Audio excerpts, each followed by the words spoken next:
How paranoid are you? Let me be more specific. You're worried that your bank is going to fail. Well, first of all, if you have less than $250,000, I wouldn't worry about it. You're going to be fine. Might be a hassle, but you'll get all your money back.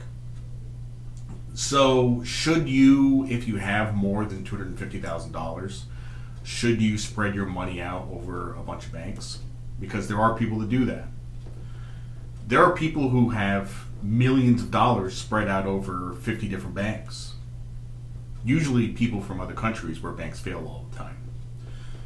That seems like a lot of work to me. And I don't recommend doing this at all. First of all, I am not that paranoid. Second of all, at the moment, I have less than $250,000 in the bank. Third of all, even when I have more than $250,000 in the bank, I am at one of the too big to fail banks. So I'm not worried about it. And like I said, I am just not that paranoid. But even if you were, there's an easy solution to this. Put your cash in a money market mutual fund. Now, there was a point in history where even that got a little bit scary. But trust me, if it came down to it, the Fed would backstop money market funds. They have before. And the interest rates you're getting in money market funds are better than what you get in the bank anyway. The financial markets are a very tough place to be. And there is a saying that only the paranoid survive. I remember reading Pitbull by Marty Schwartz 20 years ago. And he talks about this moment where he gets freaked out, takes all of his money out of the stock market, and he puts it in gold and T-bills. And I am just not that paranoid. First of all, the only stock I've ever owned that has gone to zero was Lehman. And I would have sold that if I wasn't restricted on it. So I am pretty good at avoiding the blow-ups. Also, I'm very diversified. I basically have the awesome portfolio running in my account. So if stocks are down, the bonds are up and gold is up. I don't spend a lot of time thinking about my portfolio, and gold has done pretty well lately. So if you are smart and diversified, then you don't need to be paranoid. That's the way I look at it. Also, being paranoid is not good for your mental health. Trust me, I get paranoid about things unrelated to finance all the time. I do, and it's not good. Remember, my whole shtick is that I want to minimize unwanted financial stress. I don't stress about financial stuff. I stress about other stuff, and that is bad enough. And the thing about financial stress is that it's totally unnecessary. It's totally unnecessary to stress about money. If you structure your affairs in such a way, you won't have to stress about money ever. So it doesn't make any sense to worry about it. You never want to be in a position where you think there's a possibility that you're going to lose 30% of your net worth overnight, or 100% of your net worth, or something like that, because that would be catastrophic. So structure your affairs in such a way that would never happen. In trader terminology, they call this risk of ruin. What is the risk of ruin? If you're going to put on a trade that has any potential for a risk of ruin whatsoever, don't do that. Don't do that. You should not put it on. You always want to avoid the zero. You always want to avoid going bankrupt. You always want to avoid the blow up. Unfortunately, no matter what we do in life, there is always risk of ruin. Did you know that in your lifetime, there is a 1 in 107 chance that you will die in a car accident? That seems pretty high, but that is an absolutely true statistic. A 1 in 107 chance that you will die in a car accident. And if you're a bad driver, the chances are much higher than that. I'd be interested in, I'd be interested in the probability that you go bankrupt in your life. Like, it's probably 1 in 100, 1 in 200, something like that. Maybe it's more than that. And you meet these people. I know a bunch of people like this. They're gamblers.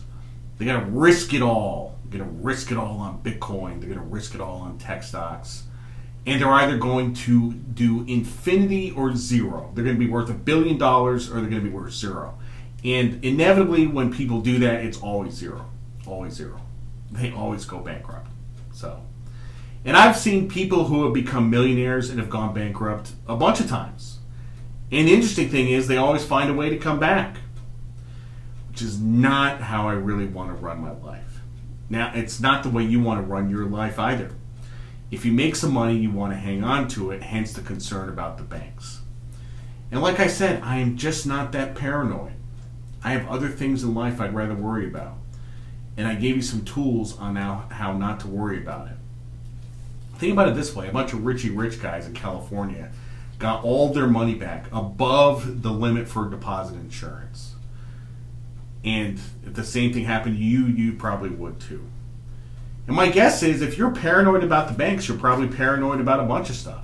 You're probably the type of person to have $10,000 in cash, 10 ounces of gold, and your passport sitting on your nightstand, just in case, because you never know. It's like these doomsday prepper people, right? There's a whole industry around that. You know, and I used to do that 10 years ago. I am not shitting you. That's how paranoid I was. I know some people that bury gold in the backyard. I know a lot of people that bury gold in the backyard. You don't see me doing that. I'd never be able to find it again. How do you find it? I guess with a metal detector, but shit, I'm not going to put like $100,000 of gold in the dirt and just like lose it. That seems like a bad idea. So, financial paranoia is a strange breed of paranoia. And one thing I found with financial paranoia is that if you engage in this behavior, you miss out on a lot of upside. If you're worried about the downside, you miss out on the upside. If you're burying gold in your backyard, you're not buying stocks, and you miss out on upside. That's it. That's it. You know, the 2010s were an interesting period in history because in the 2010s, a lot of people made a lot of money by not being paranoid. They just bought tech stocks, and they went up for 10 years. And they had no hedge. They weren't worried about it. They weren't buying gold. They didn't care. They just owned tech stocks. And that stopped working after a while, but they're still massively up on it, you know. So people made a lot of money off of index funds, the whole index fund craze. Yeah, I'm going to buy the S&P 500 index fund. I'm going to buy the SPYs. It worked. It worked. People made a lot of money not being paranoid. And I used to get upset with these people. I'm like, don't you understand the risks? Doesn't matter. You can make a lot more money being an optimist than being a pessimist. For sure. For sure. And that's, you know, this is just a thing, you know, with me. These short sellers, people who are professional short sellers, like, I understand the purpose of short selling. I understand the philosophy behind it. I understand why it's necessary. But I just don't get along with these short sellers. Like, we have profound philosophical differences. And I'm not even saying I'm an optimist. I'm not really like a true optimist. But, like, it's just, like, I just think they're jerks. I think they're not nice people. They're not cool. So, it's the old argument of optimism versus pessimism. And the thing with the pessimist argument is that if you're fucked, then everybody's fucked.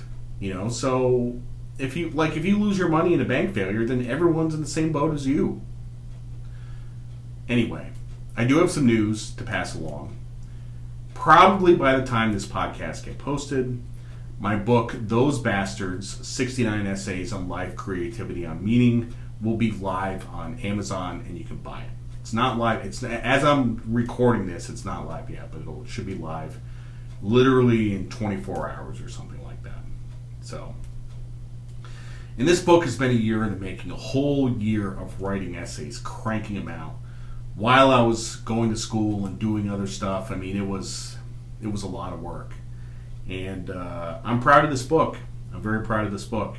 So, you know, my recommendation is to buy 10 copies. I think you should buy 10 copies. They're $18.99. If you buy 10 copies, it's $189.90. That's your Christmas shopping right there. $200, your Christmas shopping, done. Hand it out to 10 people. You know, and if you can't buy 10 copies, then buy 5. And if you can't buy 5, then buy 2. But don't buy just one. So, Thanks for listening to the Be Smart podcast. I'm Jared Dillian. See you next time.